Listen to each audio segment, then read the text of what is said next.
Big topics, big stories, and big news. The Big Rich Show. It happens here.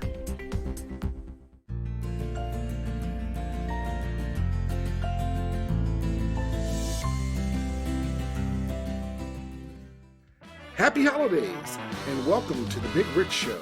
Tonight, I'm joined by Mike Symonds of the Anything Goes Project and Shane Church from the Southern Bigfoot Alliance. We had an open forum and got together to do a little holiday special. We talked paranormal, EVPs, swap ghost stories, and even talked a little bit about chupacabra and Bigfoot. So, if this wets your whistle, be sure to tune in. And stay till the end, because I have uploaded a couple of special clips that include some sound anomalies and footage from Mike Symonds from a security camera where he left his Ouija board open and there was some movement. Pretty interesting. So lock your doors and turn off your lights. Next, it happens here. So, all right, guys, with everything that's going on right now, I know you're just getting back from a big trip, Shane. You were over in Arkansas, weren't you? Yeah. You want to open up, maybe talking a little bit about that? Yeah, sure. So, like, the owner owned this property since 1896. It's been in the family. So, like, her grandfather and great uncle purchased it, had it in the family all these years. There was 4 generations of sightings of Bigfoot, actually going across, the property, things missing, things getting, placed out in the woods that were, on their back patio or whatnot. So we went out there. Not only that, but they've seen big orange orbs type entity things going on out there. So it was just like a mecca of paranormal activity. The only thing I could think of was it was like a smaller version of Skinwalker Ranch or something of that nature. Anything like that. The owner was super great, super nice. What was it? The first night we were there, she heard some whoops. We ended up going to where she heard them. Her land is huge. She's got hundreds of cattle roaming the place. In fact, some of them didn't like that we were setting up camp where we set up camp.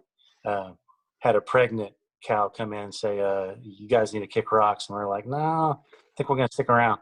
So we ended up going into the woods where the owner heard these whoops. And what was great about this is there's this ridge that goes across her whole property and then goes right into the national forest. And it was almost like there was a space on that ridge. You could drive a vehicle through it naturally. It wasn't an old logging road. It wasn't anything of that nature. And it's just funny that they've had these experiences and these encounters and these sightings up on this ridge that lead right into the national forest. It's almost like it's a super highway, maybe. I don't know. Her son saw one dragging some deer up the hill into the ridge after they had a major flood. So, like I said, man, you got what, 3 for sure generations of sightings. She thinks that her grandfather, possibly had encounters or sightings with these entities, but he didn't really say anything. So, because not a lot of people like to talk about this stuff. So, yeah, right, sure. Well, Shane, can I ask a question real quick? Have you noticed? You obviously go out and do the Bigfoot investigations and stuff like that. Have you ever noticed that along the phenomenon with Bigfoot, you also get sometimes these people that are reporting like the UFO stuff going on along with this phenomenon, the orbs? We've personally had the orb experience here. Supposedly there's been a Bigfoot sighting in Cope Settlement, which is about 11 miles from where I live, and in this area, because then you've got also the wild man of the Navidad. I'm pretty sure, I don't know if you've heard of that before. Yeah. But so we've got the wild man of the Navidad. We've also got Bigfoot sightings. And then we've had like the orb sightings. We saw one out our bay window that we have in our dining room in the pasture out behind us. It was a green glowing orb. And it was my son that saw it first and brought my attention to it. And we were watching it, and it just went straight up into the air and gone.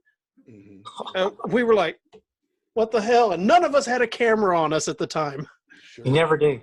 Yeah. Never Yeah. do. Whenever you get the good stuff, you never have the camera with you. It's Oh, it's like one night I was actually driving down 111, which is one of the major roads off of where I live at, and that was when the chupacabra sightings were real popular here in Texas. When supposedly that one guy shot one. So we're driving down 111. It's about 1 o'clock in the morning. I come to an almost complete stop, and everybody in the vehicle was like, "What's going on?" I said, "Right there, along the fence, eating a deer." It was 3 of those mangy-looking dogs with the shorter front legs and everything. And I was like, that's what these people are calling the chupacabra around here and stuff. But I think it's a mutation. It has to be, because it still had that canine look to it. And and several, oh no, it's chupacabra. And then I get into the arguments of like, well, do you guys even know where the legend of the chupacabra started? It started in Puerto Rico in 1995. I said, this thing's got wings according to that legend. That's not it. Big spines and big red eyes. Yeah. Well, you know, what was really hot in Texas as well is the dogmen. Yeah. And, you know, I've spoke with, and I know you know Shane, Joe Julian, and I've had Jacob Gomez. And Jacob Gomez, man, his story is just, I mean, it's incredible what they rolled up upon in that van that day.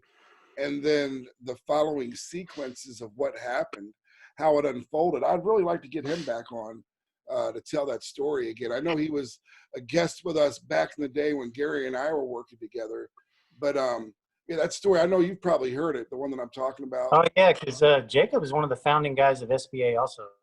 So yeah, he's told me that story. He actually lives in Austin right now, and I've been trying to get him to like maybe meet me halfway, you know, kind of get me into that area, because he's been wanting to go back there and check it out. Of course, I want to check it out. I mean, that's his what he said was just, it was so detailed and never changed.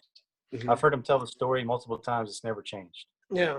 And that to me, that's always been a problem though, is because like you said, we want to get out there and take a look at these things, but we're always going in kind of after the fact.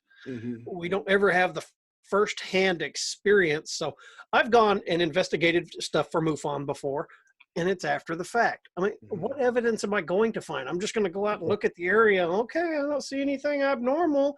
Make a few phone calls to the airport, and it's like, yeah, we had nothing in the air that night.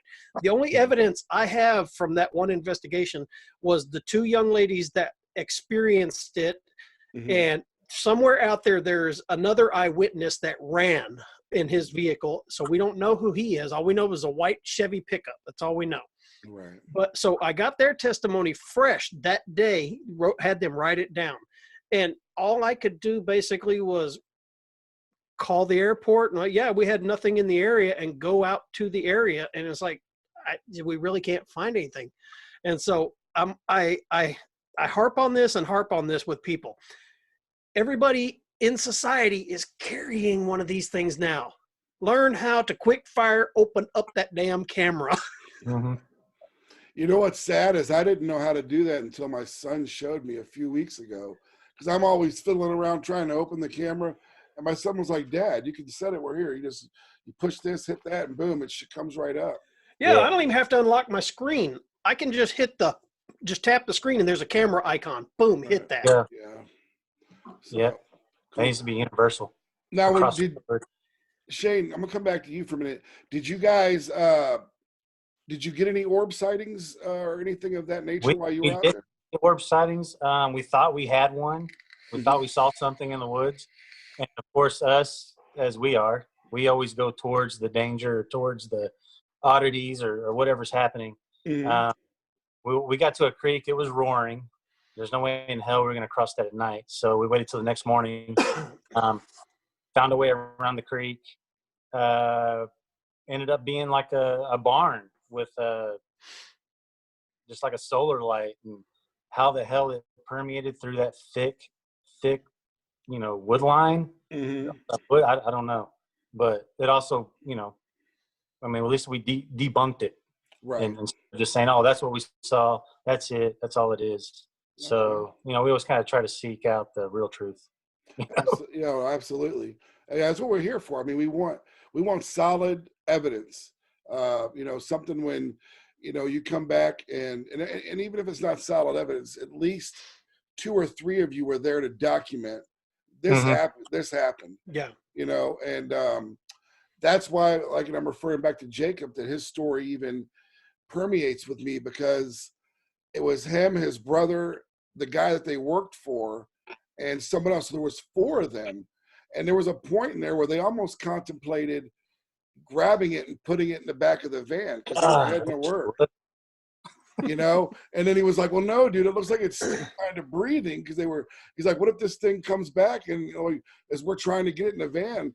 And the way he describes it, it was like almost the truck, almost the length of the entire truck and spread out. So you're thinking, man. So he's like, well, after they left, they decided to go back, and they're like, let's get this thing. And when they went back, it was gone. You know what I mean? Yeah. And I know you've never heard the story, Mike, but it does go on from there. It just doesn't stop. It's almost as if this thing toyed with them, got their scent from them playing with it, and then later on ended up by their property, doing things to their home. That's almost like a skinwalker story. Yeah, sort of. I mean, it almost falls. But, when you've got those type of paranormal things, they almost go hand in hand. The skinwalkers, the dogmen / werewolves, because skinwalkers themselves, depending on what you research or who you listen to, I mean, they're just an entity that can transform, take shapes. Yeah. Evil shapes, usually darker shapes. So could it have been? Possibly. We don't know. But that's cool, man. So I'm glad. I know we'll be doing an SBA update with you later, so we'll probably get a little more details on that. Mike, how about you, man, in the paranormal? What's some of the big stories that you've been involved in? I debunk everything. Big stories. There really aren't any big stories that I've been involved in. Like I said, I've done some investigations for MUFON. I go out quite often, was going out on a regular basis with several groups that were in this area. I myself personally never actually belonged to a group. I was kind of the guy they would call whenever they were like, hey, we've got this job going on. We're going to go out and investigate this. Can you come? Because I'm going to put a skeptical eye to everything, such as go into a place and somebody tells me, hey, man, yeah, we got a spirit in this here place. That door keeps closing. Every time we open it, we walk through, it closes. I walked over there and put a level on top. It's not level. And right there in their home, pulled out a cordless drill and rehung the door level. Guess what? I must have exorcised the spirits. No. Or it took a couple of tools and he figured it out. Yeah, it's like no need for a priest. Black and Decker. Or we went to one location and it was an art gallery. And supposedly the people that were on their cameras, they were catching weird phenomena, weird movement within the place. So they told, and we were like, okay. And that's one of the pet peeves I have with this is when somebody tells you, hey, we're going to go do an investigation. You see them on TV all the time. They always go at night, want to do it at 3 a.m. in the morning. Find out when they're having their phenomenon happening. If it's happening to them at 2 o'clock in the afternoon, that's where you need to be. At 2 o'clock in the afternoon, not 3 o'clock in the morning. But these people were saying that these cameras were capturing movement and things at night after they had locked up the gallery. Okay, great. We're going to do an all-nighter in this gallery. 10 minutes into it, I realized what was going on. Along the top of the building, this was an old building that had used to be a warehouse, and it got converted into like several different units in this building, and this art gallery was in one unit. There's a big set of windows 12 feet up in the air. Right outside of that window was the city security light. So when it would come on, the branches outside would move a little bit, and it would make it literally look like people were walking around in the place. On our cameras, we caught the same thing. On their cameras, they were catching it. But I got up on a ladder and was like putting my hand up there, and I was like, okay, the shadow's at the back of the room now. That's where they're seeing stuff. And so easy to debunk. You know of the one investigation I went on. Went there to debunk some stuff, left there with some really good audio that we can't explain. audio that we physically heard Mm-hmm. that did not show up on the cameras. We heard something actually growling at us, and nothing showed up on the video. Yet then I caught all this other EVP and sounds and stuff that we didn't hear, but were clear as day on the equipment. And I'm not talking like some of these guys that come to you and say, oh man, I got the hell of an EVP, and you hear static, and then you hear just like little something, and they're like, oh, we got to run this through a few filters, and then we're going to get a yes. No, I got full, you've heard it yourself, full sentence being spoken to you by a woman when there were 3 men in the room. Yeah. And what was, I remember, hopefully we can play those again tonight if you I've got them, I've already got them queued up for you. And what's wild is I won't tell you, Shane, but he asked me, he played them, and then he says, what did you hear? I don't want to give you any idea where we are at. And when I told him what I thought I heard, it was 100% like, he was like, yeah, bingo. That's because. Yeah, that's something else. And I'm pretty sure Shane can agree with this. On when somebody tells you they caught an EVP, stop them right there. Yeah. I want to hear it first before you tell me what you think you heard. Because once they tell you, you've already triggered your brain to hear the same thing. Yeah, or if they show you a picture and they go to tell you, hey, look, let me look at the picture. Because once they point out something to you, you're never going to be able to unsee it. Right. That's true.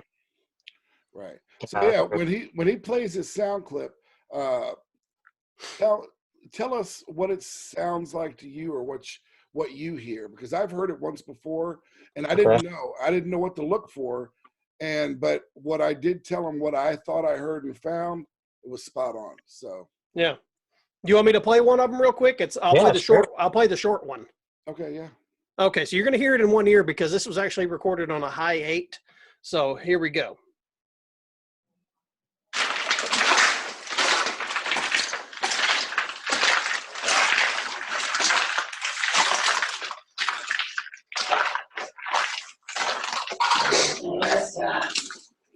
Okay, did you hear that?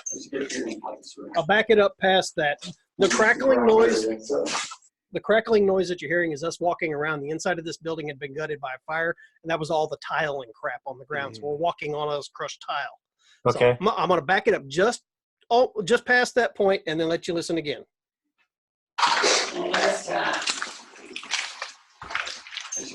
Did you hear that? Yeah, I can hear. I hear a voice. Yeah, and it's a definite female voice. That's all I can. For sure. And play that other one too, if you got okay, let me find it. The new room. Have you ever thought about capturing that crackling noise print and getting rid of it, and that way you can hear the rest of the audio? I've thought about it. I just never have gone and gotten that plug-in. I don't feel like paying for it. Gotcha. So you know what? We might can find somebody that has it.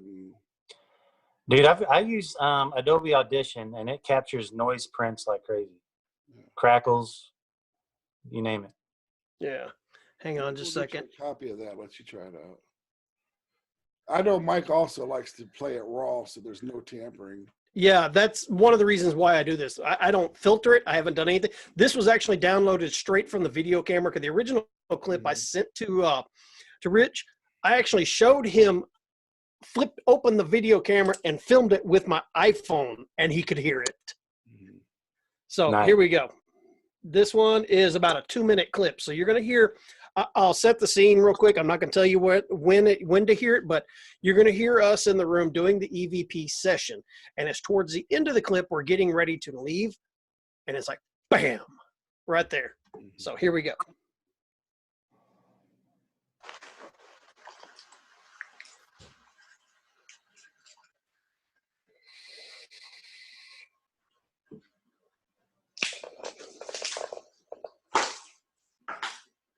Who was growling, or what was growling earlier?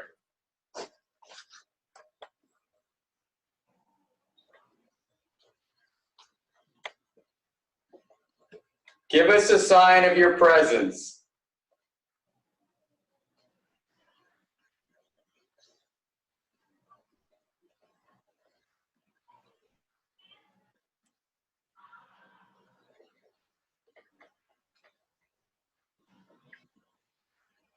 Are you upset because people keep entering this building?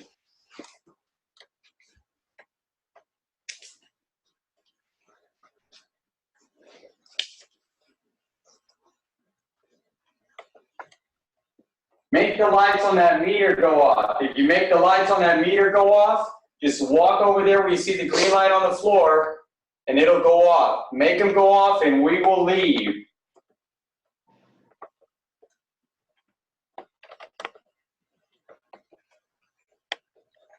If you don't make them go off, we're gonna stay.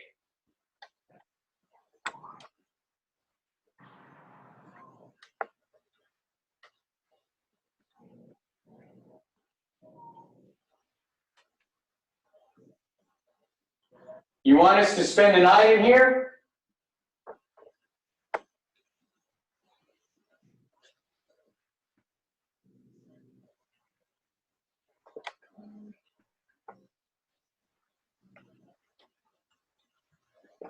Who are you?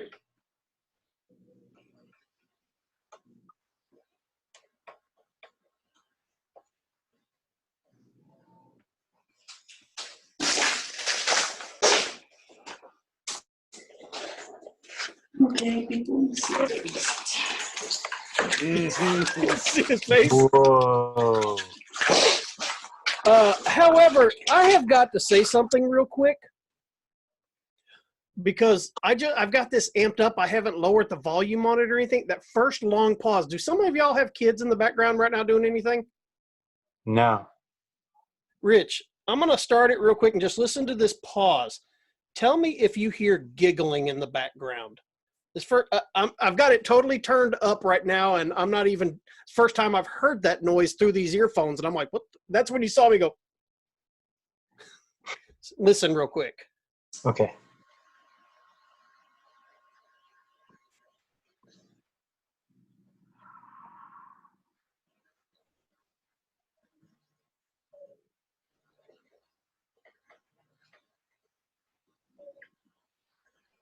Are you upset because people keep entering this building? Did you hear that? Like, it sounded like somebody breathing, and then like a huh. Yeah, but I heard the breathing. Definitely, I heard a deep like. Yeah. That's the first time I've heard that on here, so I'm gonna have to go back and play with this.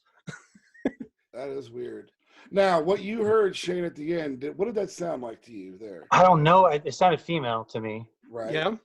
And all I know is when I heard it and my ears tuned in with it, the hair on the back of my neck stood up. I'm gonna play. I've got just that cut. So listen to it again. Okay. Okay, people. Jeez. Hang on. It's like, what do you think it's saying? I want to hear. Okay, people, or something like that. Or like, what I thought I heard is like maybe a French or what do they call it? Cajun person saying, "Ooh, baby, something."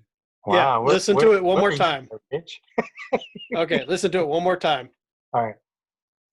Okay, people. Oh, Yeah. yeah. Ooh, baby. Yeah. Oh, dude, I'm getting goosebumps right now too. Dude. Nuh-uh. That's why I'd rather chase a 10-foot hairy monster than mess with any ghost. I don't. Dude, what was crazy is whoever you were with was antagonizing them, like, "We're gonna stay." You better. Yeah. Oh, yeah. Well, the thing was, we had heard that growling noise prior to this. None of our pieces of equipment caught it. It was a full-blown audible growling noise. It sounded like if my 120-pound Old English bulldog was highly pissed off. Oh wow. And we were like, nothing caught it. The DVRs didn't catch it. Not a single one of our handhelds caught it.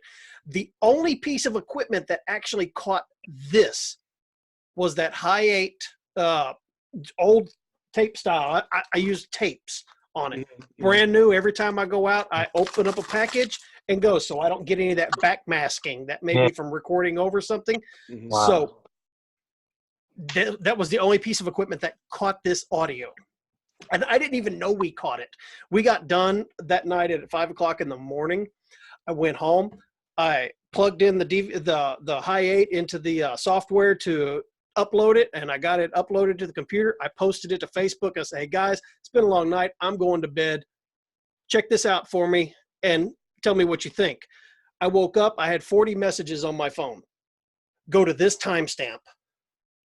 And that was what we had. So then I went to that timestamp on the actual tape and was like, holy crap. So Yeah, we're trying to see if we can get back in there now. It's been 10 years. That of all EVPs that I've listened to on my show and other people have presented to me, what you have there to me is a first class EVP. I mean, yeah, Class A. Class A. It's clear. It's untampered. It's clear, and it's legit. I mean, it makes sense. Like she's almost saying a phrase. Yeah.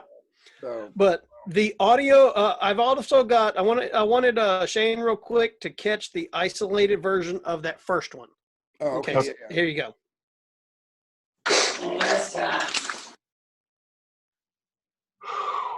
Right. I mean, what it's saying, but oh my God, that's just. It almost sounds like it's either saying Melissa or molester. Wow. And I'm not going to say any names because one of the people we had in there with us that night, it was later found out that he had been macking on the other girls that were on the team, and he got kicked out because of it. Oh, wow. So listen to it one more time.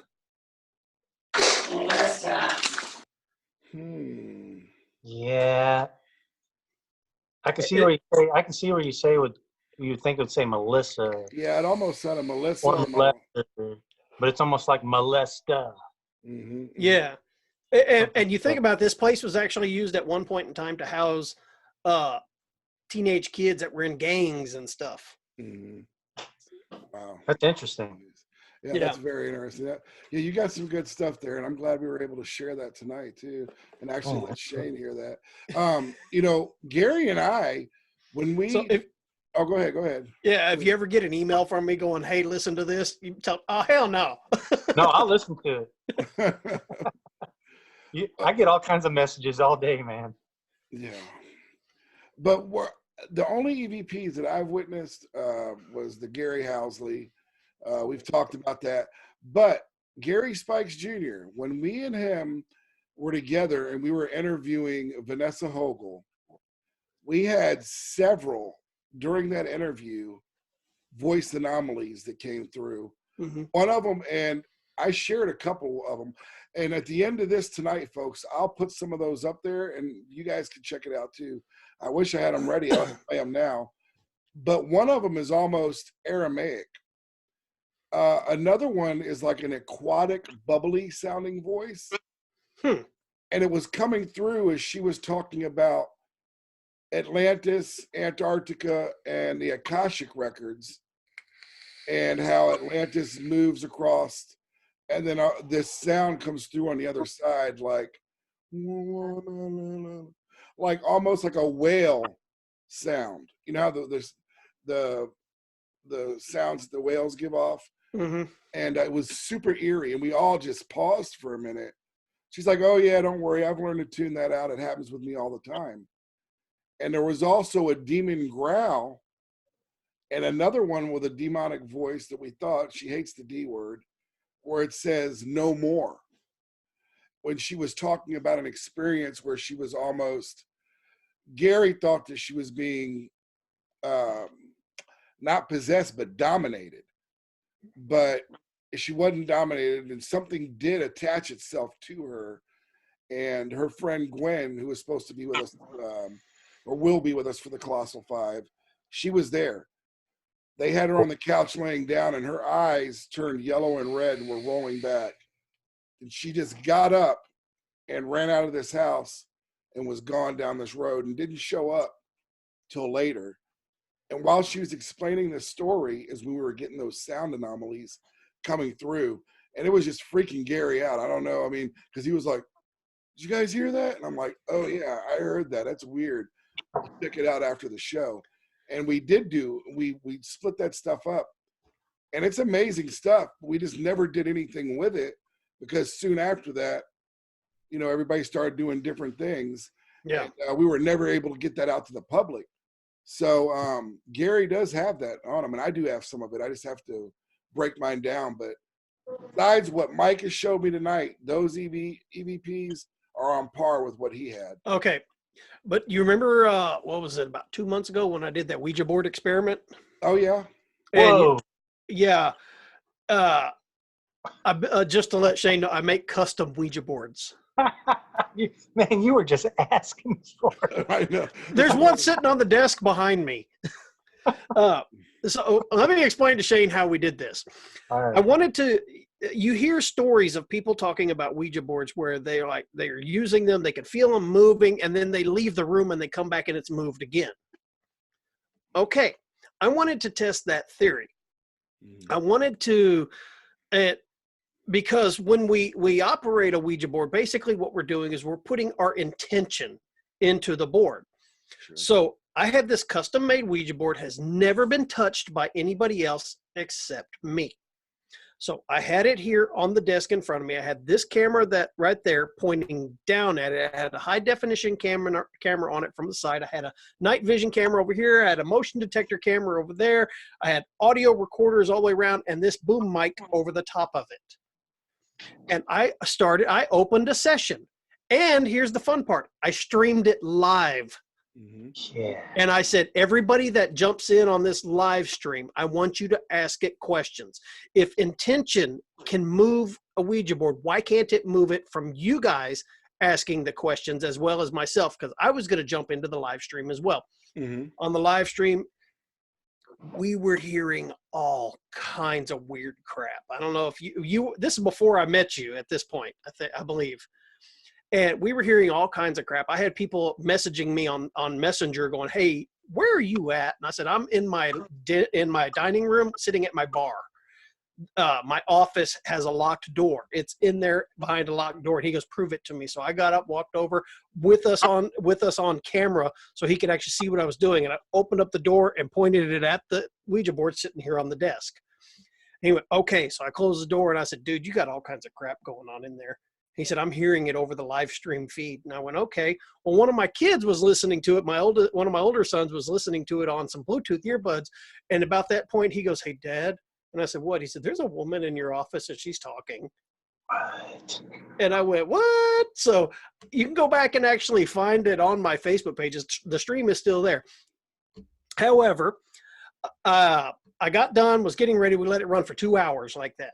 And I came in here to do the shut it down.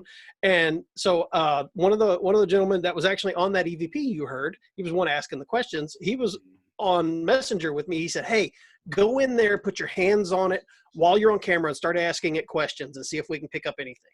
So the minute I touched it, the live stream went scrambled and stopped.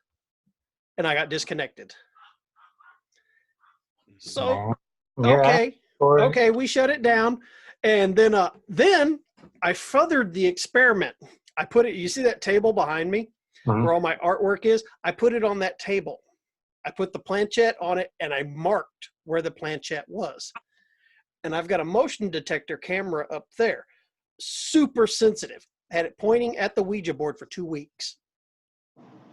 I did not close out the session, but I sent Rich, I don't know if you remember that video clip I sent you of this green screen behind me. I was just going to bring that up. While I was at work, just started flapping and waving.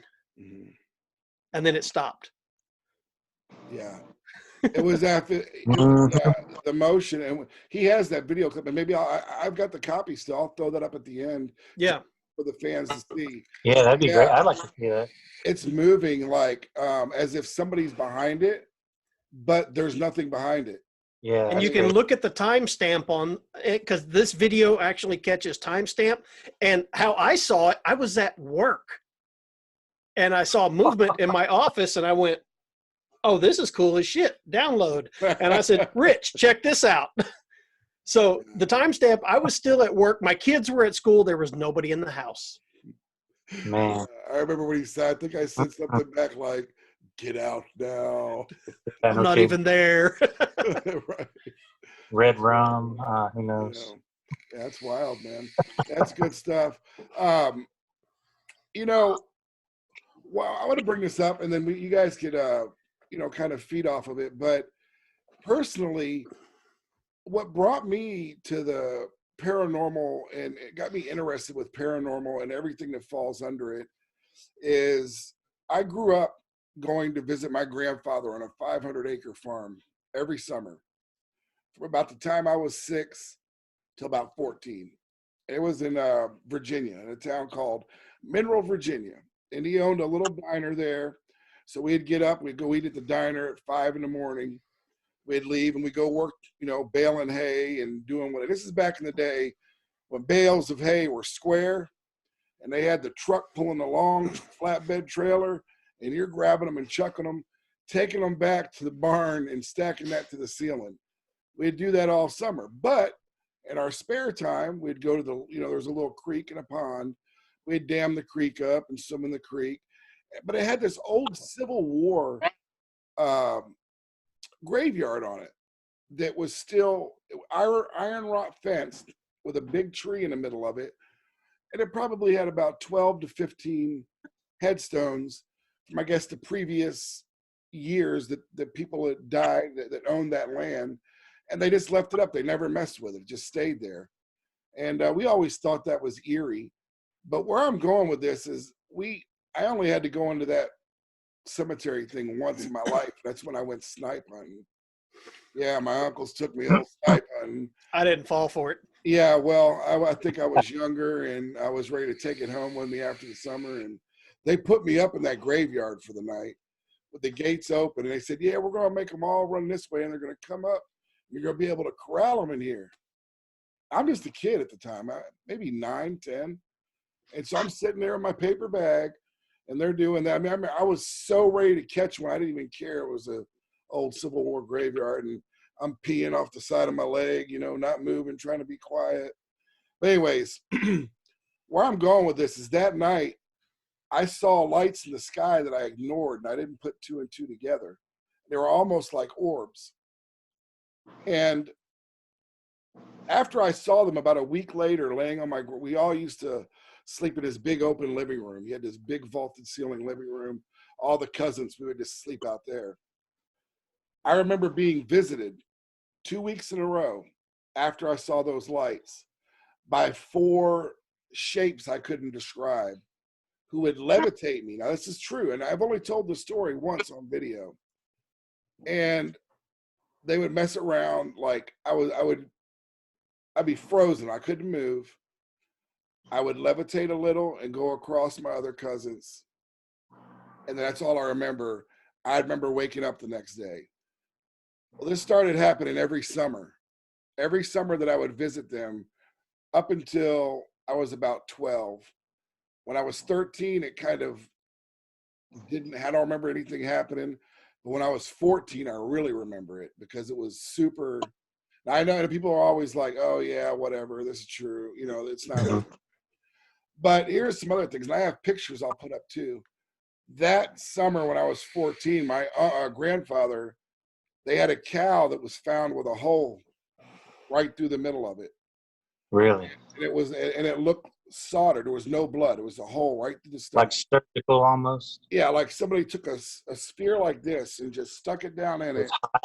Yeah, and it was cauterized, pulled it back out, and that was it. And then it had the typical, and I know this sounds, that's why I never told the story. This sounds the typical mutilation, the lips, the nose, the eye. And I remember getting up that morning, my grandfather, me and Bruce jumped in the truck. He took us out there. We're like, where are we going? He's like, well, I got another dead cow. And the sheriff's coming out because I think somebody's out here messing with it, right? We're like, all right, cool. So I remember we get out there and we look at it and we're like, holy cow, 14, like, what is this? You're thinking, man, that's crazy. I remember we're listening to him argue with the sheriff. He's like, something's going on. He goes, this is not from this world. This is my grandpa. And my grandfather was not that type of person. He was not the type that believed in spirits, demons, aliens, none of this. But he was like, this is otherworldly, what's going on with my livestock. I need some answers of what is going on. Have you seen this before? He goes, it's that or somebody's messing with them. The sheriff was like, "Oh, that ain't nothing. You know, it's just lightning struck him or something and put a hole in him." And my grandfather was like, "Well, if lightning struck him, first off, it's not putting a hole in him like that. His hooves are going to be blown out, and his eyes will probably be bulged." Mm-hmm. You know, Yeah. and I remember them arguing about that. But at that age, you're not putting two and two together because it wasn't a part of. That was the furthest thing from our mind. We were worried about going to, you know, catch rabbits and dam up the creek, and we're just sitting there listening to two old men argue about a dead cow. But when I look back at it now at this age and what happened to me, it's everything stopped through my early 20s.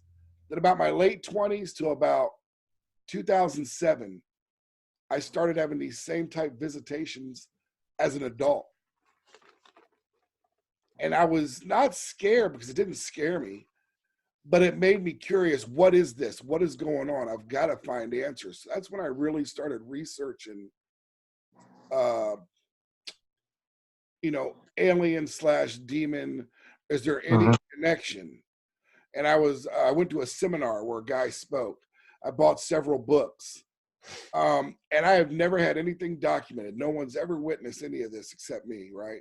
Even though I'm in a room full of people and I've laid next to my wife and I was with my fiance, who I never ended up marrying, that was going to be my second wife, but she witnessed it. She was the only one out of everyone. She witnessed the very last encounter. So what I had planned, and I'm telling the story, I know it's crazy, guys, and I hate saying it because people look at me and say, "Oh man, you're full of shit." In that story, it sounds so far-fetched, but it happened, and it's what defined me for who I am now, and why I do not discount anyone. And I believe that there could be anything out there because I witnessed this. And now she was gonna be my fiance. She witnessed it. I was laying on the bed. I remember opening my eyes because everything went stiff in my body. I was like a night terror. I'm frozen. My fists are like, my toes are curled like this. I can't move them. My legs lock up. I can barely breathe. It's almost as if somebody froze me in position and they're kind of sitting on my chest. And I couldn't move my mouth, but I'm thinking in my head, you know, "Oh my God, please wake up, see what's going on. Am I okay?" I thought I was sleeping, but I was awake. So I'm saying it to her in my head, "Wake up, I need somebody to help me right now." And then so I said, "All right, I can't speak it, so I'm going to think it." I started using the methods that this guy had taught at the seminar in my head, saying it over and over. And to be honest with you, it was simple as saying that Jesus was my savior. And he said, use that because if they are demonic and posing as something else, they'll instantly leave you. Well, as I started saying this light got bright in the room, and that's what woke her up. The room just illuminated with light. And she said I was about 3 inches off the bed, frozen. And then all of a sudden it was like, poof, gone. I fell to the bed. I could wake up. I could move. And I look at her and I was like, "Did you see this?" And she's like, "Oh my God, what just happened?" And I'm like, "You tell me, what did you see? Am I crazy?" Because I thought I was crazy, man. I did. "What is going on?" And she's like, "It was a bright light. It was these glowing," like she couldn't describe what they are, but like these entities, she called them stick figures, surrounding the bed. And something just made them like the light illuminated real bright and like poof, gone. And then I felt like as if something like when you're in your room doing something as a kid and your mom opens the door and you know Yeah. you're startled and you stop doing what you're doing. That's what she explained it as to me. And from then till now, I've never had one encounter. And all I did, and this is honest, I say it to everyone, is I know people don't, not everyone subscribes to, you know, Christianity, but I prayed out loud in Jesus' name. I asked him to bind these spirits from me or whatever it is. And as I'm repeating this in my head, it let loose of me. And I have never done that before. So let's say all these years that this happened to me, and there's one time I tried that and it worked. So that's what made me think, is there some type of connection or correlation between dimensions and interterrestrial? Do they pose? And that's why people think they're abducted, because I've been there. My story is true. But when I tell the average person that's never had any type of paranormal thing happen to them in their life, they're like, this guy is crazy, and I test pretty high. I'm pretty smart. I'm not, and I'm not crazy. I take no medications. I'm just a normal guy that this happened to, but I hid it for years because I was embarrassed more than anything. And I thought, if I come out and say something, I won't have any friends. People will be like, dude, there's that crazy guy. But eventually, after I did figure it out, I told people, I'm like, you know what?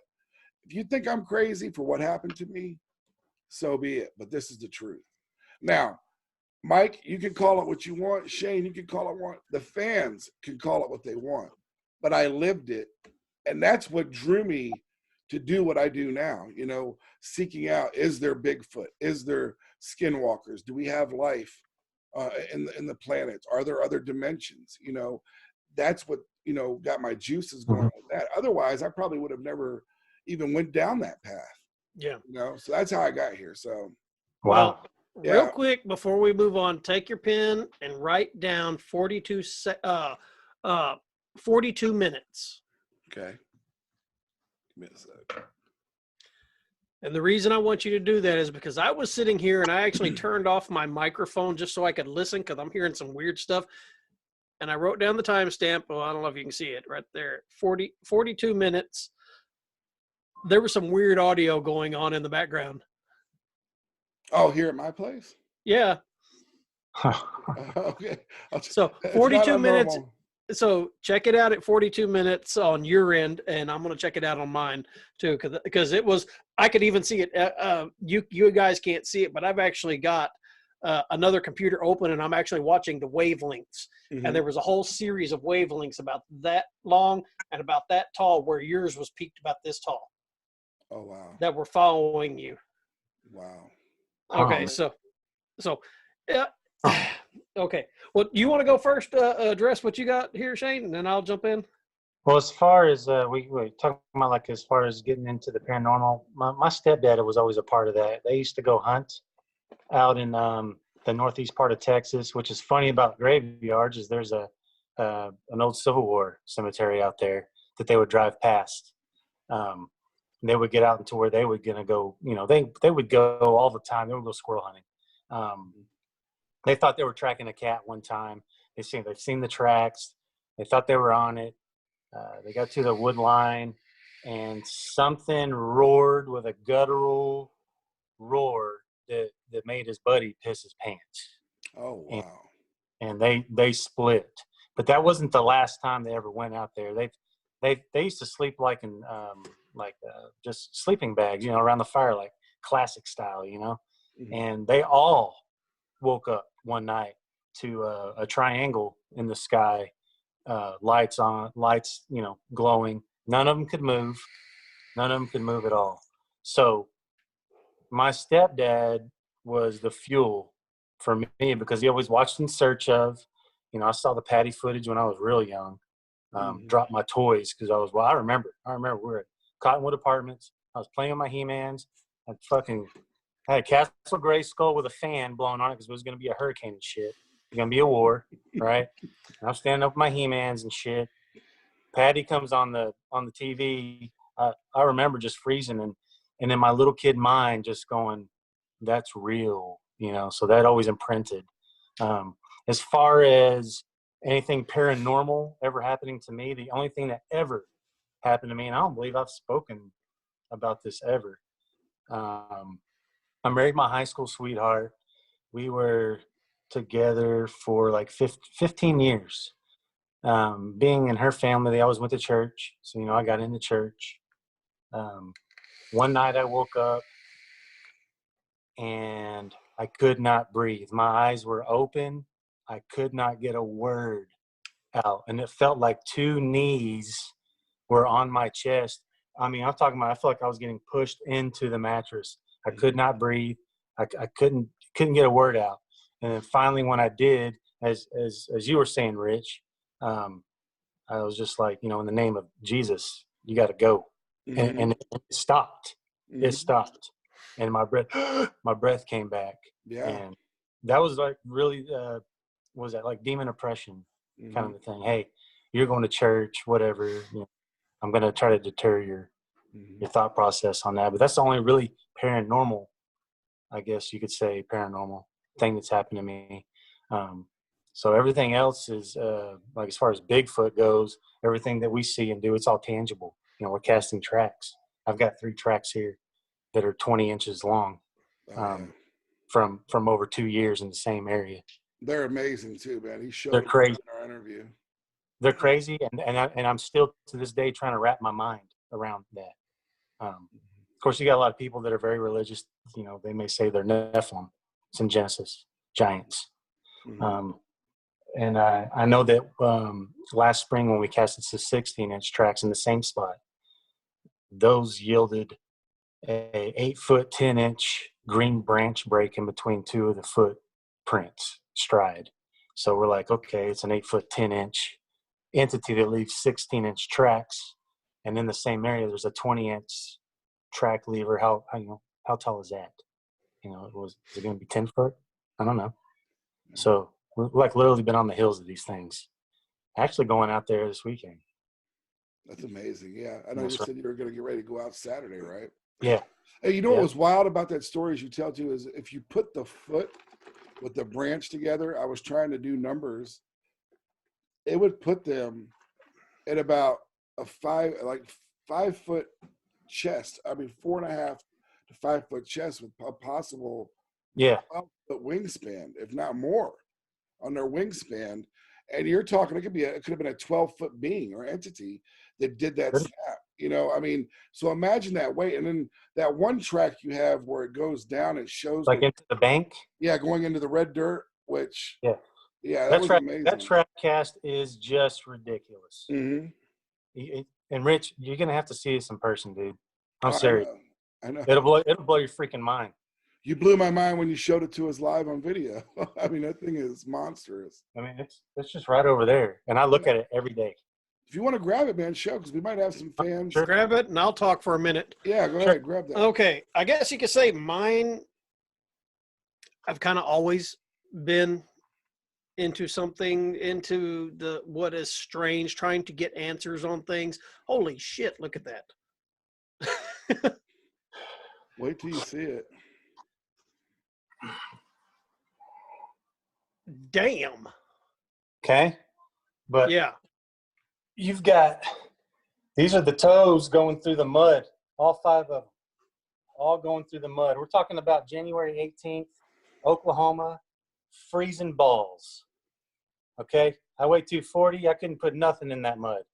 And this thing punched through the bank like that. You got to see this in person to really appreciate it. It's just beautiful.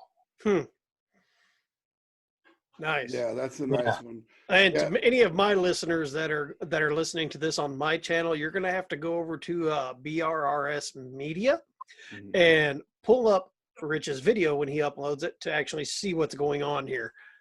Because I don't have that part on the video. I'm going to have behind the scenes video. Right. And also, if that's something that interests you guys, if you're into the whole Bigfoot, check out their Facebook. Oh, this is a great one here too. This was one of the stutter steps before it went over the creek. It broke right there because, like I said, it was cold out there. And when I pulled this track, it was like feta cheese right there. Because that actually, which is funny, that's where that they say these things' foot bend right here instead of at the toes like ours do. It's like a tarsal hinge, just like an ape, just like a chimp. You can look it up right now. But look at the toes on that. Yeah, that's detailed. It's detailed as hell. And then it's just, what the hell am I holding right now? Yeah. What is going on? The listeners are getting a treat. They're actually getting to hear Class A EVPs tonight and see actual Bigfoot castings. Right. And you guys, I was saying you could catch Shane at the Southern Bigfoot Alliance on Facebook. Yes. Just do a search. Join their Facebook page as well. And they're always uploading information and pictures. And it's a good place to get you, in if you're a beginner or if you're a seasoned vet. Mm-hmm. So, We have an alliance with a lot of different groups, so we try to cover mainly us, the South, but we've hooked up a lot of people with other people that are actually going out and investigating and doing their own thing and collaborating, and it's going to take an army. So Okay, well, I just joined. I see that. I just saw it on my phone. Technology, I love it. Yeah, technology. It's in the right now. Awesome. Well, I guess I'll go back to mine. Yeah. I've kind of always been interested in the unexplained, the paranormal, whether people want to call it supernatural or whatever. I mean, I've always been the one that's been looking for answers. I was the strange kid that was going to the library, and in the one section of the library that nobody ever went to, that had everything on it from witchcraft, demonology, to studying the secret ancient arts of the yogis in India and stuff. I was the one who was always looking at that, bringing home those books and reading them. And not to mention many of the houses we lived in growing up, there was always strange shit going on in those things. I talked about it on one of my shows. One of the houses that we lived in, the attic had been converted into a huge room, and that was my bedroom upstairs. And I remember one night laying in my bed, and I heard, you remember the old coat hangers, clothes hangers we used to have were metal? Mm-hmm. Well, the closet had a metal rod that they all hung on, and you could hear them sliding on that metal rod. And I was like, what the hell? And the closet door was open. And I'm sitting there looking, trying to see what the hell. Well, I didn't have a flashlight, so I didn't know what the hell was going on. But so I'm like, I'm not getting up, period. I'll just check it in the morning. So in the morning, I went in there and looked. Every clothes that was on a clothes hanger, every article of clothing that was on that clothes hanger and on one of those hangers and on that metal rod were in the floor that next morning.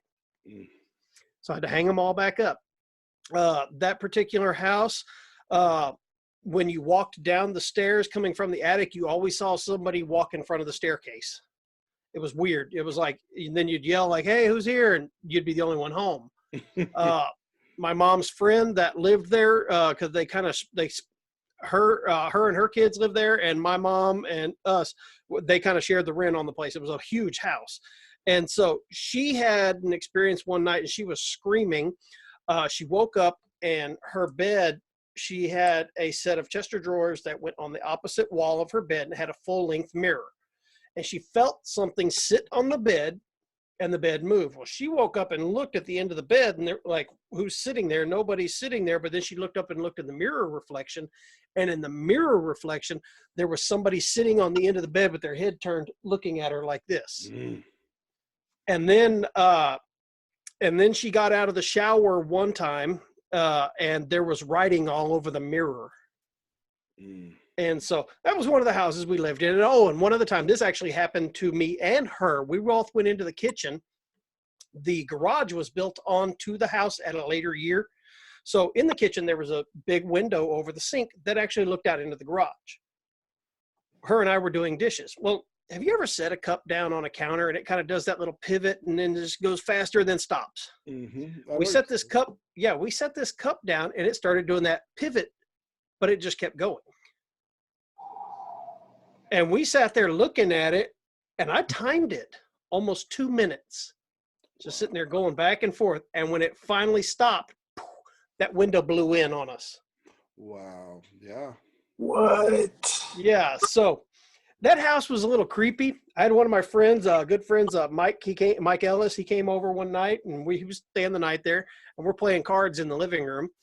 And I had my back to the entryway that went into the dining room, and then there was another entryway that went into the kitchen.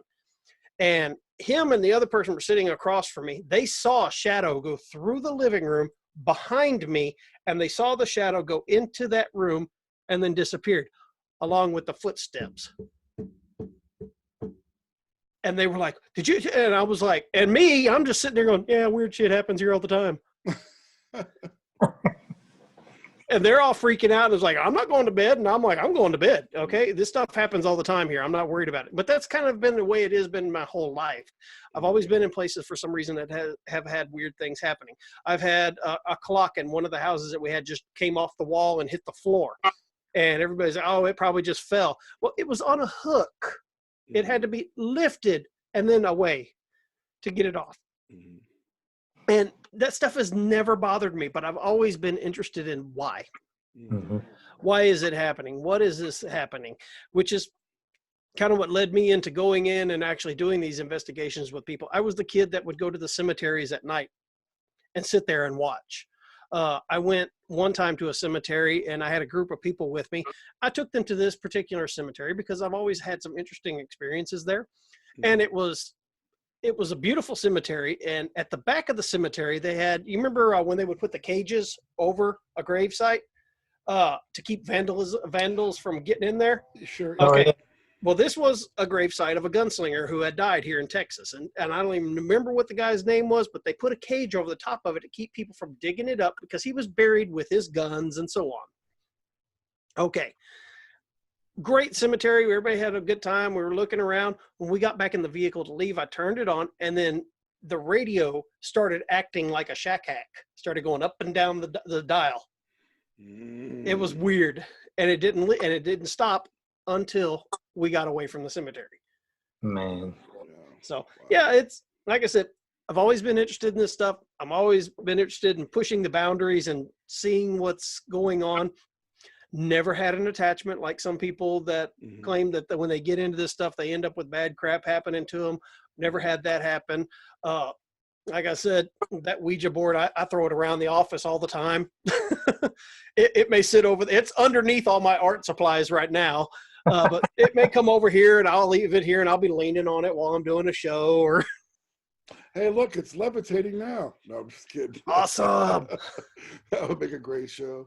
As it levitates over the mic and says, play me. Come to me. Yeah, that'd be great. He like Nothing. brings a drink and he like gets it off there. Yeah. I would be wondering how stiff I actually got my drink tonight. No doubt, no doubt. Yeah, other than my story that I've shared with you guys tonight and the fans and everyone that listens, I mean, I've seen simple things like that. We used to live in it was a 100-year plantation house in Tennessee when I worked for Miller Brewing Company back in the mid-90s. And this house, things were always moving. I could put my shoes at the front door, and when I got up the next morning, they were in front of the bathroom door. Or things of that sort. There was like they played with you. They were teasing you, You would walk in the house before we left. We made sure all the lights were off. Well, when we got back home, everything's locked up. We walk in and there's 20 lights on. And I know we turned them all off. We all know. So we were like, okay, there's something here. You're having fun with us. We're gonna let we're just gonna let you be. Don't mess with us. And we never had no issues, but it was always things like that. Things moving, lights coming on and off. So that's the only other things. And I don't know if it could be electromagnetic or was it spiritual? I don't know. I never delved into it.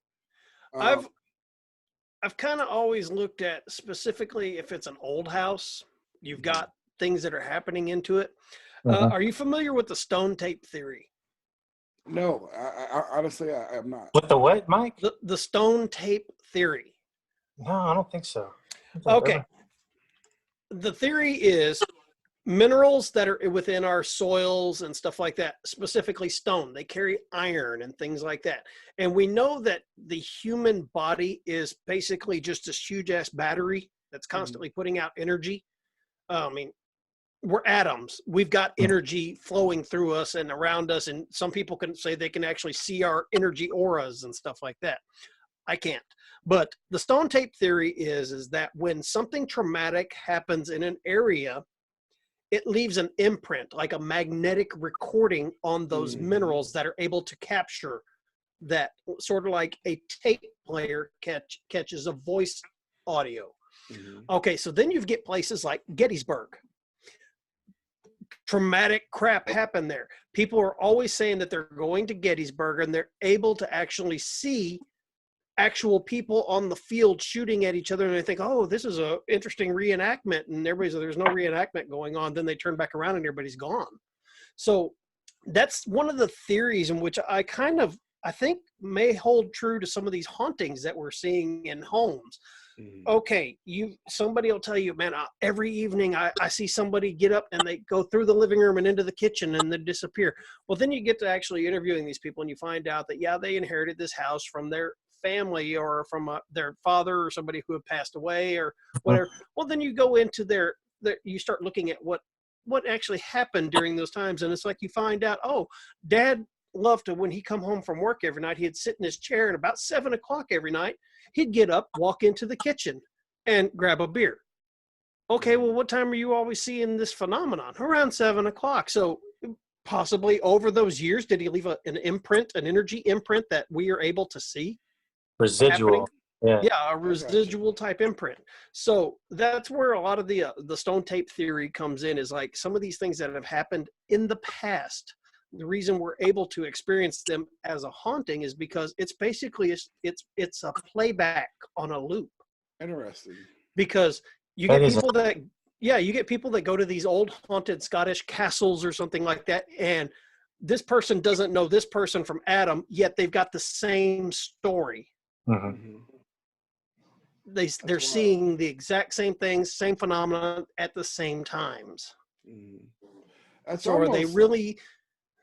Oh, yeah. I'm sorry, but it almost kind of reminds me of the crystal skulls, how they say that crystals, not just the skulls, even though I don't know if those are true or not, but that crystals and certain gems will record time or images, and some of that is residual throughout the years. Yeah. So that probably ties into this theory. Well, you think about it, these tapes that we use in our recorders and stuff, they're magnetic. Yeah. They're recording an energy signature that's actually being bombarded onto it. So these things that are happening in these like battlefields, well, you go up to Gettysburg. I don't know if any of you have either been up to Kentucky or in the Gettysburg area. That's a lot of mountainous terrain and stony ground and terrain. What's in the stones? Iron, different types of ores, metallic ores and things, and those things can all hold magnetic properties and attract energy. I mean, you think about it, I've picked up rocks before that have little magnetic particles stuck to it, and you can brush them off and hold them in your hand, do that, and they'll go right back to it. That's so, yeah. Now, I mean, when you look at it that way, wow, it's just like. I know. Like I said. And also a lot of it makes a lot of sense too. Oh, yeah. That's why I always want to know what is causing these things. Yeah, it's amazing. Yeah. Until you get like a poltergeist type of situation. Then I start asking, where's the teenager? They're here. Yeah. And usually any case I've ever been involved in that involves some sort of poltergeist activity, it's always been centered around a prepubescent teenager. Oh, wow. Yeah. Okay. Different energy. Yeah. Yeah. It's weird. Picking up that I don't give a crap energy. I don't care what my parents say. Putting out them negative vibes. Let me throw something at you guys real quick, just to see, not to change the pace, but that we're speaking about energies and things. My last fan story that was sent in to me by a fan, it was so good, I actually read it. Was that the succubus one? Yes. That I actually read it, and I kind of trimmed some of the fat out of it and edited it, because she went into a lot more detail, the lady that sent it to me. Oh, you were telling me about this, yes. But what really got me about it is because I actually talked with her before I did it, and I let her hear it to get her okay, is that she would always see like the impression of that body laying there in the couch. She could see a figure's body imprinted on the couch along with these sounding like the moans, and as her boyfriend was doing his thing, like, so how can we explain that? Question. I've got so many questions right now. So was it beside them masturbating? What? Okay. Long story short, all right. I'm not laughing. I promise. If you're listening, I know you're a fan, and I'm not laughing at your story because I believe it 100%. But I'm just No, the no, way I know. I'm picturing it right now is I'm her and laughing her at boyfriend are doing it. Something is beside them, All right. getting their rocks off too. Yeah. No, all right. It's kind of, but here's how it goes. She was dating this guy. They had never been intimate. They were going on like maybe past their 6-month mark. He was a great guy to her, at open doors, took her to dinner, would carriage rides, the whole 9 yards. She thought it was, the greatest thing ever. This was going to happen. This was the one. And but she was very frustrated because he would only be physically like emotional with her in public, and it would only be like holding hands, a hug, a light kiss. They had never had sex. Nothing sexual advances were ever made towards her by him. And she was getting frustrated with that. So he came over for dinner on a one Sunday night or whatever. I forget, it could have been a Thursday night. I forget the exact day. It's in the story. Go listen to it. It's great. But And there's nothing wrong with the audio. Yeah, exactly. Thank you. But she's talking to the guy at dinner, and she's like, hey, I just need to put this out here. I care for you, but why don't you ever be physical with me? Why won't you have sex with me, basically, or Come make on, get love your to freak me, on, boy. Yeah, get your freak on for sure. Get your freak on.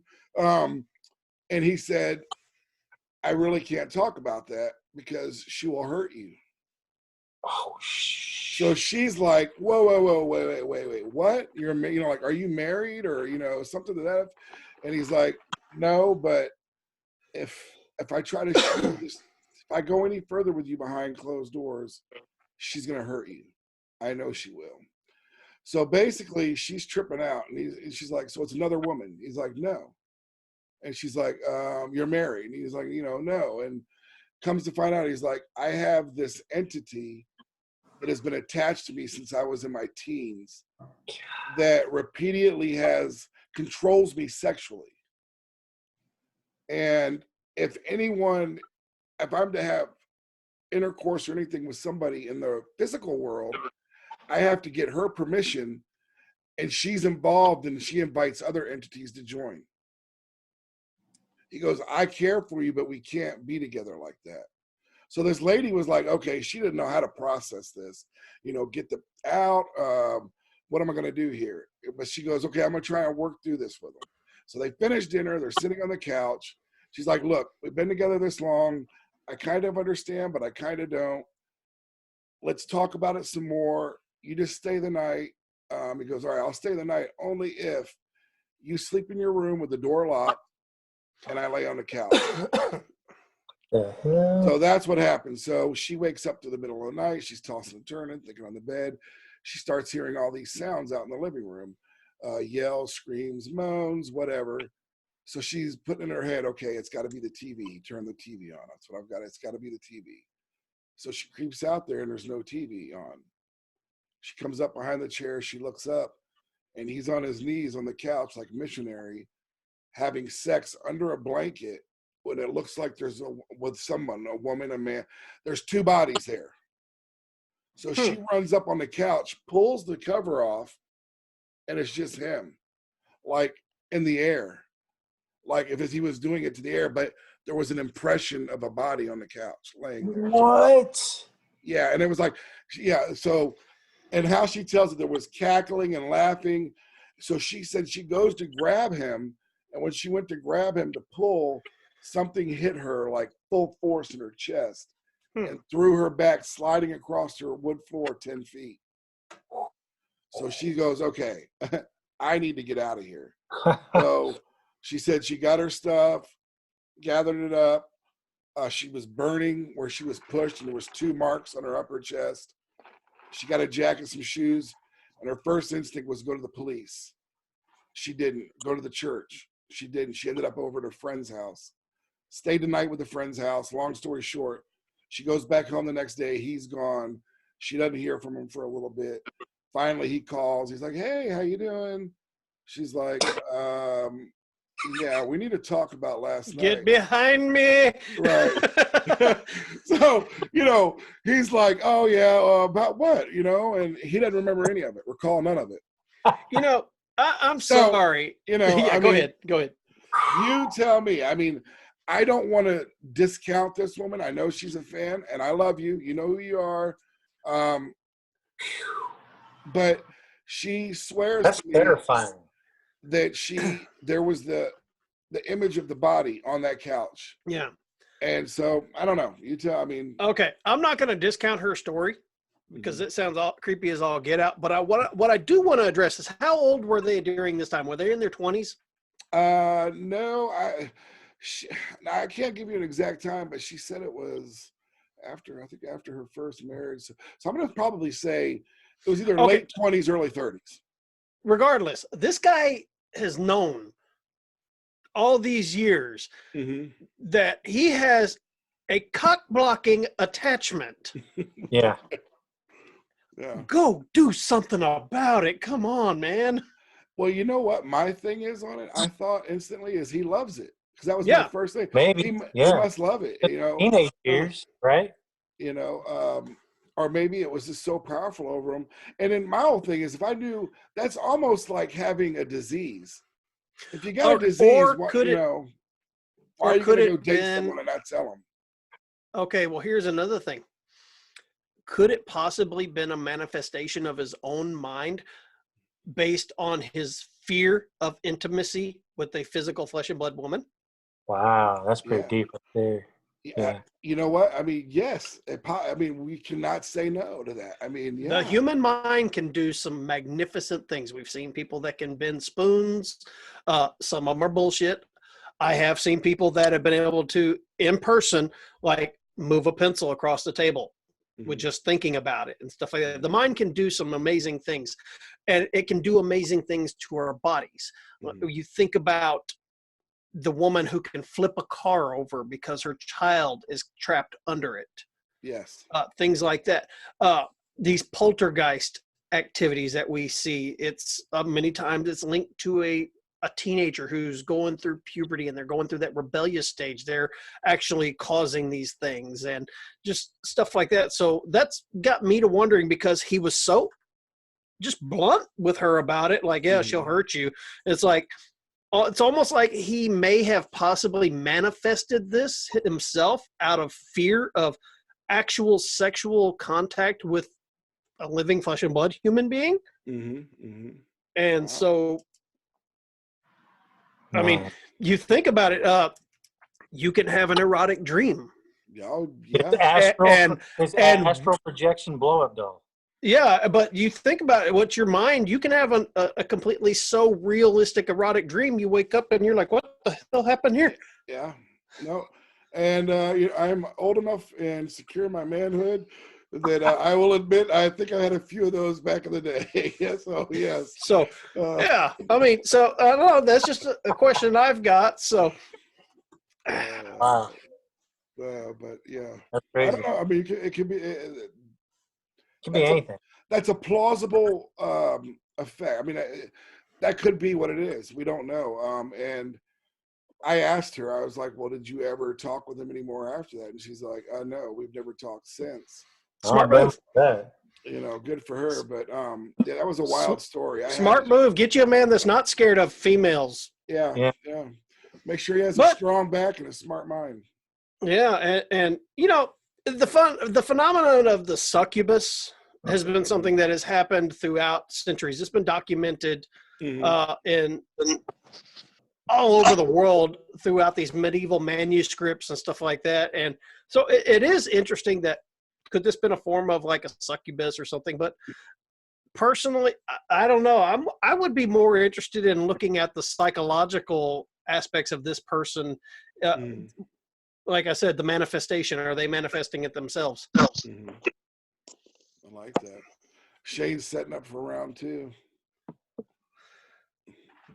I've still got drink. We're good. I know. I'm just messing with For those who may be wondering, this is Gentleman Jack and Coke. Oh, nice. Those of you that may be wondering, mine is straight vodka. Yes. Good to know. Later on, it'll be a little rum and eggnog for the Thanksgiving. Rum? No, wow. God. Spice rum. Yeah. Man. Now, if I'm going to have some rum, okay, since we're talking about alcoholic beverages, Hey, go have any ahead. of you ever tried Black Kraken rum? Yes. No, I haven't. Have you tried it with a Coke? Yes, I have. Tastes just like a root beer, doesn't it? I even bought the Kraken special box edition. We got to see that. Came with this vase. Oh, hell yeah. The Kraken Nice. vase. Yeah. I like that. Yeah, man. Yeah. I've got a bottle of Black Kraken over there. And Rich, if you haven't ever tried it, go get you a bottle of Black Kraken rum, mix it with Coke. It tastes like an old-fashioned root beer. Wow. Good. Okay. It is so good, it's dangerous. I've got to try that out. I've always just been a big Crown Royal fan. And speaking of Crown Royal, last Friday was my last day on the job that I've been doing. That's been my career. And people were handing me out gifts left and right. I was surprised, like, customers that I deal with on a daily basis. And I'll give them a shout out tonight too. Cadillacs and Kingfisher, Jason and his wife. They've always been great with me, and I've always had a good working relationship with them.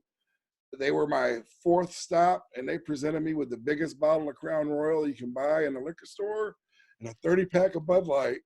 So Damn. I was like, hey, I love you guys. Thank you. I don't have to buy alcohol for Thanksgiving now. So you just saved me about $100. Ooh. Yeah, no kidding. Yeah, big time, because that big bottle is about $100. Yeah. It's monstrous, man. Yeah. But yeah, guys. Yep. So, I mean, we have been talking. We've hit a lot of good subjects tonight, man. I've had a great time. It's been a great ride. As always, Shane, I know you always have a lot of good stuff to say, and I can't wait for us to get this SBA updates going each month, throwing up on the channel. Definitely take a crack at that after Saturday for sure. Oh yeah, absolutely, man. We'll do that. And Mike, man, as always, dude, you are the man. I love you, dude. You always have something interesting. And the best thing about you is you're a skeptic first, but you still are a seeker of truth. And that's what's so great about you. I want to believe. Mm-hmm. I've seen so many things and I'm one of these people that is not afraid to say, I don't know. Mm-hmm. I'm not going to be one of these people that's going to have an answer for you where you go into like with some investigative groups and it's like they immediately go, we heard a voice, that's a demon. Mm-hmm. And then you're like, how do you know? Mm-hmm. Mm-hmm. It was growly. And how do you know it wasn't just some pissed off old man? Yeah. Mm-hmm. Yeah. I mean, it's like I watch these shows on Travel Channel, and I know a lot of these guys that are doing it. I know Zach Baggins. I know some of these, and pretty much really the only show that I think that has any legitimacy, in my opinion, is a new one that just came out with Dave Schrader. And I've known Dave for going on 10 years now, Mm-hmm. through his show Darkness Radio. But he's doing a show called the Hoser Files, where they're actually going through and reinvestigating and opening up some of old Hans Holzer's old files and actually going back to these locations and reinvestigating them. Okay. And that one's really cool. And they're catching some weird stuff going on. Nice. And in being that I've known Dave, he doesn't fake shit. Mm-hmm. Now, Ghost Adventures, they've already had one of their members leave and come public and say, hey, yeah, a lot of this crap, it was staged. The production company wanted to stage it for ratings and stuff like that. Sure. Mm-hmm. And then you get on to, there was one that I watched a while back. It was just so idiotic. Some sort of psychic dude was standing around and they had these strobing lights for effect. And it's like, you don't need all of that. Mm-hmm. So, yeah, be real about it. And if you don't know, say, I don't know. There's nothing wrong with saying, I don't know. Right. Right. Because what do we always tell people? I know I tell them this. Look, we only bring you what we've learned through trial and error and research on our own. You've got to find and seek your own truths. What we tell you is from experience, self-experience. So everyone's experience will be different. yeah. And it helps when you also bring peer review journals and papers and stuff like that. And yeah, kind of like our show we did on the 5G. Oh yeah. Yeah, that got banned immediately. I know. No. But we got that. We got the kinks worked out. Yeah. Well, I sent them several emails. I tagged them in several Twitter tweets like, hey, what the hell? There was nothing wrong with this. I brought peer review paper to present and on this, and then they tell you need psychiatric help. Yeah, that thing burned. Well, I chapped my ass more than anything. Is when you receive a letter from a company that I'm just going to leave unnamed. Everybody knows who it is. That's saying, "Oh, we in the community care about your mental health. Here is a suicide hotline. Please don't harm yourself." And I'm like, really? The fuck? You sent me that, and I was like, Yeah. Well, no, I asked you. I said, what the hell happened? Because you were ranting about it online, and I was like, what happened? And then you texted me a messenger and started telling me, and I was like, we were discussing radio frequencies. What the? I know. It's horrible, man. They only want to feed the people what they want to give them half the time. That's right. So Everybody wants to see PewDiePie. you know what? Yeah, I know, right? Or people shooting Skittles out their butt. Taste the rainbow. But Shane, let me ask you a question before we get ready to wrap this up. Yeah. What do you think? I know Mike was just talking about like paranormal shows and stuff. How do you feel honestly about like the show Finding Bigfoot? I mean, I look at it before I let you say it. To me, it's just been 8 years of finding nothing. They never. Dude, it's just a cookie cutter entertainment. Right. You know, I kind of feel bad for some of them on that show because I think it might affect a little bit of their credibility. Sure. You know, because like Cliff, he really does try to do some good stuff outside of this whole Finding Bigfoot stuff. I just, and the whole thing about people coming on like these social media or these shows saying they're an expert, that's BS, dude. Mm-hmm. That is bull crap. There is no expert in this. No. We're all learning. We're all learning. You There's know no what? way Right. anybody knows anything. That's why I wanted to ask you that. And if you had your chance to put together an ideal show that dealt with cryptids, how would you like to format it, or what would you like to see? Well, if it was Bigfoot related, just, I don't know, man, just be genuine. Just be real about it. Just, Yeah. you know, like, we spent almost 2 years looking for tracks, right? 3 different occasions we got tracks, right? Mm-hmm. We were going out there. I was going out there easily 2-3 times a month, and that was just me. Right. The other fellas were doing the same because we were intervals of checking the area, and only 3 times. So most of the time, we found nothing. Yeah. So I don't know. I just don't see how you could have a show. I mean, it would take like 5 years to have a good show, finding really good tracks or whatever. Well, and it's kind of like how I feel about the paranormal ghost adventure type shows and stuff like that. I've been on so many investigations, and it's always come up with goose egg, nothing. Yeah. And it's like, it doesn't matter where these guys go. They're catching like, crap. a season of 13, 15, whatever episodes, and there's something every time. Yeah. I mean, Yeah. every time. I would love that. I would love to go on an investigation and be clawed or pushed down a hall or something like that. Because then it's like, okay, we got some answers on this. But it's like I go to some place and half the time it's just me sitting in a dark room going, hello. Yeah. It's definitely all been over sensationalized for sure. And you know, even with you, Mike and Shane, I know that us as seekers of truth and getting to the bottom, we want to see stuff that's going to validate what they're doing. You don't have to lie to us or sensationalize it with a commercial, like make a woot sound and then go to commercial and be, you know, with everybody looking, and then go to commercial and they come back, oh man, it was just another darn wolf. Or like how they do the Curse of Oak Island show. It's like, You'll never guess what we found. Stay tuned. And it's like, what did we find? More mud. Sand. Yeah, more sand. You ever watch that Mountain Monster show? Oh my god. Oh, that's even worse. Don't watch it. I know. I think that when I watch it, I see better skits on YouTube. Dude, I tell you what. I did see a movie that I think is more credible than half of the crap that's out there right now. What's that? It was the man who killed Oh, Bigfoot yeah. and Hitler. That movie was. Hold on. Hey, man, you can't Uncle- beat Sam Elliott though. Uncle Cletus Yes. reviewed that. Yeah. Oh, shit. That was in his top 5 movies you wouldn't expect to be around. The man who killed Hitler and then Bigfoot. And the Yeah. Bigfoot. That's right. Yeah, I heard that originally on what was the name of the podcast I listened to? Like Monster Talk or Monster Quest or something like that. One of those. Mhm. And it was like they did a round table with about 4 different podcasts, got together to discuss it. And it was like one guy out of it, this movie was so stupid. And the other guy was, I'm gonna punch you in the face, you keep dogging Sam Elliott. Yeah. He's like, I think that's the only thing that made the movie interesting, because I did watch it. Because Yeah.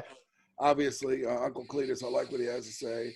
But yeah, I was like, Sam Elliott, they made him look like a badass in the city, a town of 100 people. He's trying to get robbed out. It's a local bar that the 10 locals go to every night, but all of a sudden there's these thugs out there robbing them. And then what killed me was the Bigfoot suit they used. I mean, it looked more like a horror movie. Like, Yeah. I mean, it was just bad. It was weird. Yeah. Now, I speaking did of horror I movie, did like how he took out Hitler though. That was dope. yeah. Yeah, that was. Now, horror movies is something that I've really got a pet peeve about because they've just gone downhill. Oh Yeah. yeah. And so this year, I've made it a point to start watching a few more horror movies just to check them out. And I actually found 2 that were decent. They were indie made, but they're on Amazon Prime. One of them was called Hereditary. Yep, that was a good one. That was good. The ending could have been better. Then there was another one called The Hole. It was filmed in Ireland. I haven't seen that. And have you heard of the Legends of the Changelings, where the Fae would steal a human Okay. child and Yeah. replace it with one of their own? That's basically what happened in this. And Okay. the woman figured out that her son was not her son, and she went and got him back. Okay, cool. And they had to kill the other one. Right. Wow. And it's on Prime. It was actually really good. It was an Irish-made movie, and I was surprised. I'll Right. peep that because I'm a horror movie freak. I love them.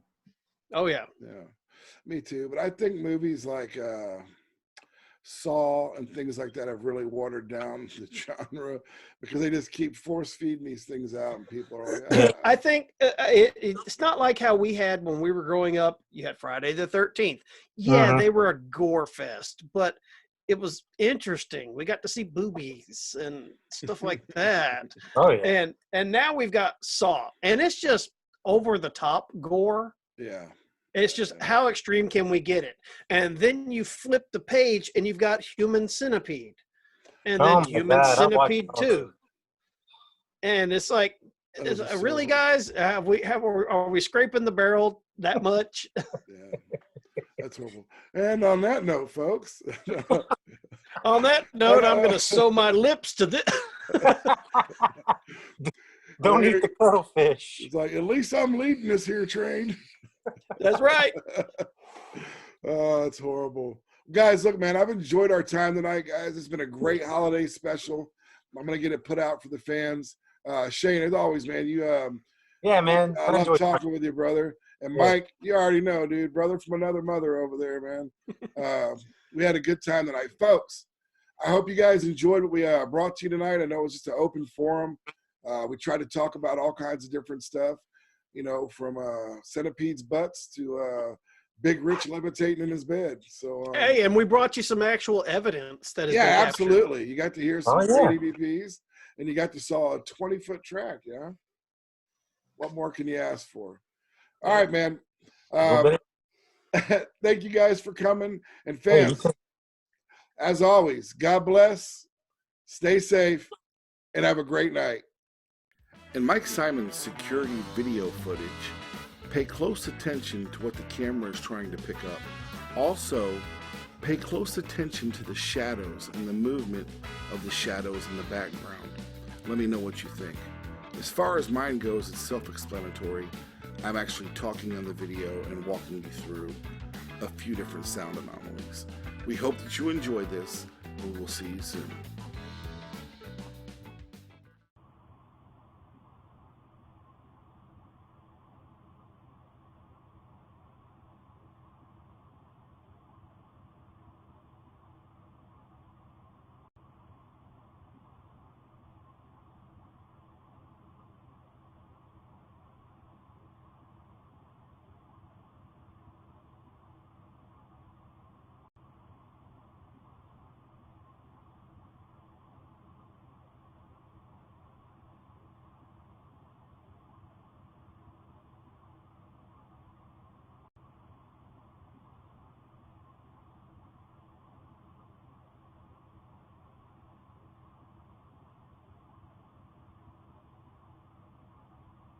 I thought it would be cool just to give you guys a quick little update tonight in a video and share these with you and see what you think.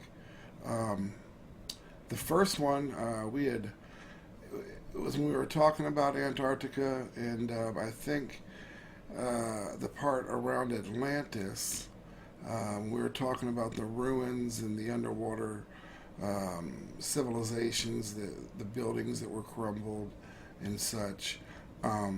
We came across the audio, and we got some of the video I'm going to show you as well. But I'm going to play this audio real quick. You tell me what you think. Where they're actually tracing that. Did you hear that? That's pretty wild. I'm going to play it again for you and see what you think. Where they're actually tracing that. And there's a part in the video where we actually stop and we're both, he's like, "Hey, did you hear that?" I'm like, "Yeah, what was it?" He's like, "I don't know, man." Well, I was like, "Well, maybe it's something we need to edit out." He's like, "No, let's keep it in." And I was like, "All right, sure, keep it in. It'll be weird, just like us." But anyways, I'm going to play that one more time, then I'm going to go to the video and let you guys hear another one. We found several, but these two were the most intriguing. We kind of played back and messed with them a little bit. And if you have any questions or comments, please, by all means, comment below on the YouTube channel here or on Facebook, and let us know what you think. Where they're actually tracing that. Okay, and now I'm going to play the video for you. The video is a little choppy because this is a pre-edit video. We did no editing yet to kind of fix our any of the crackling or voiceover or things like that. So you might hear some crackling and cutting in and out on my part, but listen close here. Skepticism with NASA as a whole. Some people live by their every word. Some people question everything because there's been so much that's been debunked and proven it's wrong. But alas, here we are, Antarctica. And did you want to chime anything up? Right there, right when I said alas, there's like a little bit of a murmur, and then there's a big long one right after it. Here, I'll go back just a little, let you check that out. Antarctica. And did you want to chime anything up? Let me go back just a little bit more. But alas, here we are, Antarctica. Now, I don't know, it's pretty wild. But alas, here we are, Antarctica. It's just wild. And here's that audio one more time of the other one. Where they're actually tracing that. And one more time, just for good measure. Where they're actually tracing that. Anyways, folks, I just thought I'd bring you a little Monday Madness with that. I thought it was a little bit on the spooky side. Tell us what you think. We look forward to hearing what you have to say, your feedbacks and comments. And until the midweek update, God bless and everybody stay safe.